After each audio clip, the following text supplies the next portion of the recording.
네, 안녕하세요. 오늘 메디콕스 한번 살펴볼 거고요. 지금 메디콕스가 마이너스 22% 꽂으면서 거래량이 왕창 실렸거든요. 그래서 솔직하게 시그널이 좋지는 않습니다. 제가 보는 관점에서 좋지는 않아요. 그래서 이 부분들 우선은 어떻게 봐야 되는지 좀 설명 제 관점에서 좀 드릴 거고요.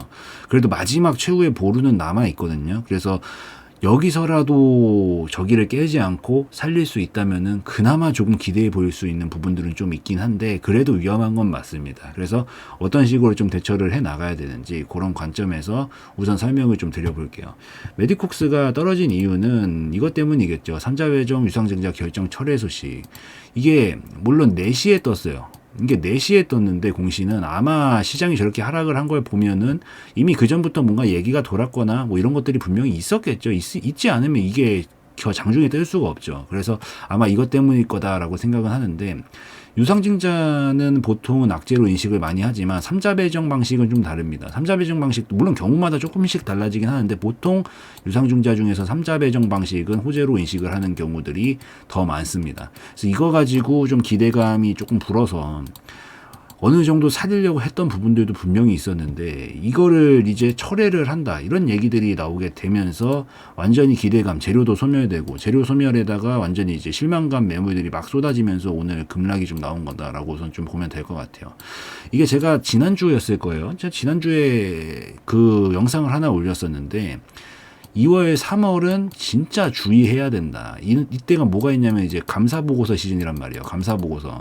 이 감사보고서 시즌은 정말로 무서운 시즌이에요. 이때는. 정말 재수없게 똥 하나 밟으면은 그냥 뭐 갑자기 거래 정지되고 사라지고 상폐되고 이런 것들이 뜨는 시즌이기 때문에 매우 주의해야 돼서 12월부터 특히나 이 12월에서부터 스윙 들어가면 그래도 뭐 한두 달씩 치시는 분들도 있으니까 이때부터는 정말 재무 상태 꼭 보고 정말 문제가 없는 걸 고르고 골라야 된다. 설명 우선 드린 바 있는데 메디콕스가 지금 제가 이게 떨어진 게 나쁘다라는 게 아니라 시기적으로가 별로 좋지가 않습니다. 그래서 이게 뭐 물려도 뭐 그래요. 물린다고 칩시다. 탈출할 수 있는 시간이 충분하게 주어져 있으면은 괜찮은데 이제 시간이 좀 촉박하죠. 이제 당장 다음 달부터 감사보고서 나오기 시작할 건데 지금 타이밍이 이게 나오는 게 굉장히 지금 좀 약간 1차적인 위험 신호가 살짝 떴다라고 저는 생각을 합니다. 그래서 그래도 이거를 지금 보신 분들은 무언가 해결 방법을 찾기 위해서 보시는 걸 거나 아니면은 지금 어떻게 봐야 되는지가 궁금해서 보시는 걸 테니까 마지막 최후의 보루 한 가지는 남아 있습니다. 그래서 얘가 그렇다라고 해서 사실 이렇게 지금 재무 상태가 이 재무 상태가 진짜 엉망입니다. 지금 진짜 엉망이에요. 사실 여기서 고르지 말았어야 되는데 뭐 우선 골라서 들어갔다면 어쩔 수는 없죠. 지금 영업 적자가 그냥 계속 나고 있어요. 5년 동안 나고 있어요. 5년 동안. 그래서 재무적인 펀드도 아예 바탕이 안 되고 올해도 지금 적자가 나고 있네요. 올해도 적자가 나고 있고 재무적으로 좀 불안정한 상황에서 그러다 보니까 지금 감자가 계속 감자 때려야 되죠. 유증 때려야 되죠. 예? 여기 유상증자 막 때리고 그러면서 지금 공시판도 엄청 지금 지저분한 상황입니다. 엄청 지저분해요. 매일 뭐가 나와요. 매일 그냥. 매일 뭐가 나오는 상황인데 이런 것들이 리스크가 굉장히 큰 종목군이다. 그러면은 여기서 제가 좀 말씀을 드려야 되는 게 이게 진짜 위험해지는 3가지 요소가 있습니다. 저는 여태까지 정말 오랜 시간 매매를 해오면서 상장 폐지나 거래 정지를 단 한 번도 당해본 적이 없어요. 한 번 당할 뻔한 적이 있긴 한데 그거는 정말 똥 밟았던 경우였지만 잘 피해갔죠. 그렇지만 3가지 요건을 충족을 시켜야 되고 만약에 이 3가지가 다 틀어지면은 2, 3월 시즌에 매우 위험 상태로 가게 된다고 보면 됩니다. 첫 번째가 뭐냐? 우선 재무 상태가 엉망이에요.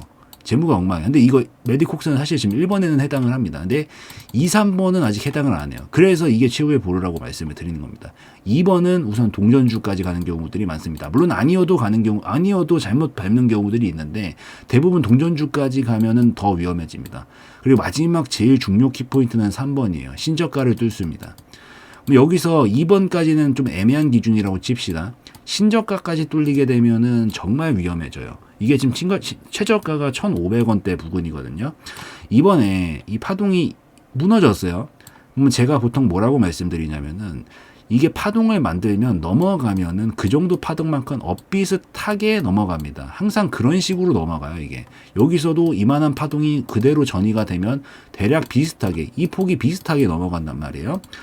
이번 파동은 지금 깨지기 직전이에요. 물론 지금 시간외를 제가 좀 봤더니 그나마 다행입니다. 시간외에서까지 폭락을 만들지는 않았어요. 그래서 제가 봤을 때는 우선 여기서 지지부진하다가 이제 기회를 한 번 더 주긴 줄 거라고 봅니다. 그렇기 때문에 안 무너뜨리고 반등이 나온다라 그러면은 이 메디콕스 같은 경우에는 나 여기서 물렸는데 본전에 나와야지, 이 생각은 우선은 저기 쓰레기통에 무조건 버려야 되고요. 올라와서 손실폭 줄어들면 계속 분할 매도하면서 줄이는 게 저는 맞다라고 봅니다. 지금 위험도가 너무 높아요. 재무도 안 좋고 지금 시즌도 안 좋고, 그리고 얘가 만약에 여기서 힘싸움을 하면서 좀 지지부진하다가 추가로 연타 하락이 나오게 된다. 그러면서 최근에 있었던 단기 저점을 깨트리고 내려가게 된다. 그러면은 그 다음 자리는 어디까지 하락하게 되냐? 지금 좀 전에 말씀드렸던 관점으로 말씀드리면 이 파동이 넘어가야 되겠죠. 여기까지 내려가게 될 겁니다. 그러면 아슬아슬하게 한 번 깰 거예요. 여기 한 번은 깰 거고, 여기 깨고 꼬리로 말고 올리는 것까지도 오케이입니다. 근데 여기가 지금 최후의 보루예요. 만약에 여기서도 연타로 꽂기 시작한다, 그럼 이건 끝났다라고 봐야 됩니다. 그래서 우선은 이 신저가를 종가로 완벽하게 깨부수면 정말 위험해지니까 이때부터는 될 수 있으면 대처해 나가는 게 저는 좋지 않을까라고 좀 생각을 하고 있고, 기본적으로 펀더도 안 되고 지금 여러 가지 시그널들이, 제가 뭐 없는 말 할 수는 없어요. 여러분들이 듣고 싶은 말만 할 수는 없는 거니까.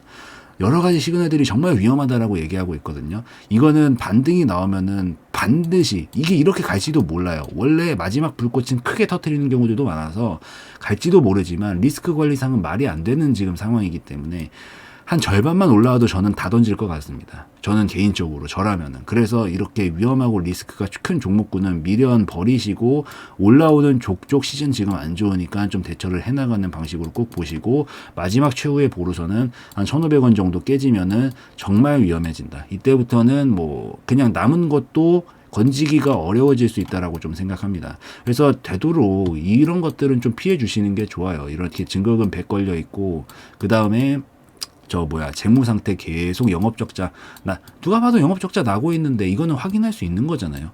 이런 것들 피하시고, 그 다음에 동전주랑 신저가만 좀 피해도 이런 이상한 급락의 파동들은 많이 비껴갈 수 있으니까 요것만 좀 기억하시고 보시면 좋을 것 같습니다.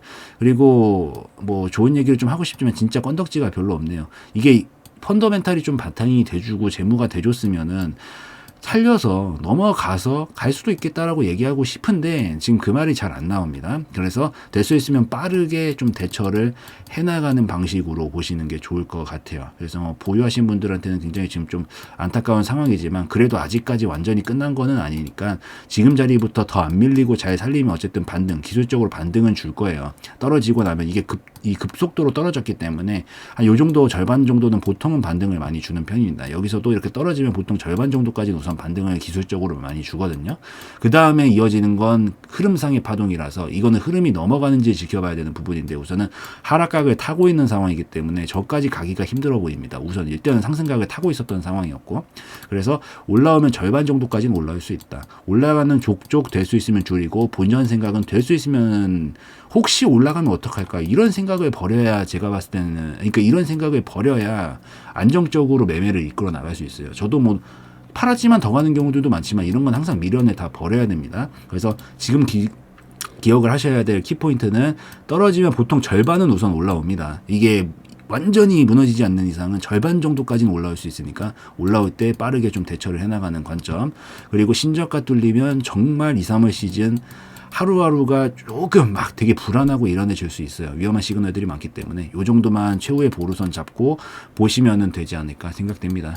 그래도 될 수 있으면은 최대한 많은 피해자들이 나오지 않게 될 수 있으면 좀 잘 살려가지고 원상복구를 좀 시켜줬으면 저는 개인적으로 좋을 것 같습니다. 그렇지만 기술적으로 흐름만 미루어서 봤었을 때, 그리고 재무적인 부분들 미루어서 봤었을 때, 공시의 파동들을 봤었을 때, 이렇게 공시가 많으면 좋지 않아요. 우선 기본적으로.